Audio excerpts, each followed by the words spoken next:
So తరువాయి సింహరాశి. సింహరాశి వారికి ఈ వారం ఎలా ఉండబోతుంది గురువుగారు? చేయవలసిన పూజా విధులు గాని, పరిహారాలు గాని ఏంటి?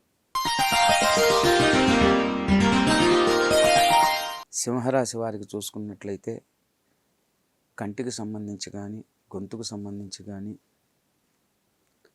చెవులకు సంబంధించినటువంటి రుగ్మతలు కొంచెం స్వల్ప రుగ్మతలు ఏర్పడేటువంటి అవకాశాలు గోచరిస్తూ ఉన్నాయి. ఆ విషయాల్లో జాగ్రత్తలు తీసుకోవటం మంచిది. అదేవిధంగా మాట్లాడేటప్పుడు జాగ్రత్త అవసరము. శృతి మించి మాట్లాడటం చేత లేనిపోని సమస్యలు తెచ్చుకుంటారు.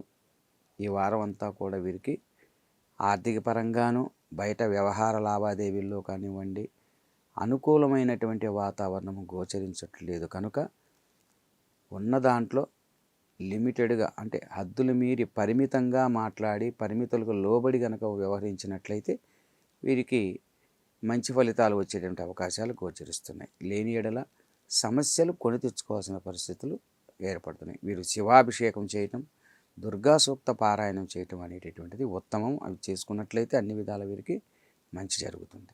తప్పకుండా గురువుగారు. సో చూశారు కదా, సింహరాశి వారు తీసుకోవాల్సిన జాగ్రత్తల గురించి గురువుగారు చాలా చక్కగా వివరించారు. శివాభిషేకం, అలానే దుర్గాదేవిని ఆరాధించమని చెప్తున్నారు.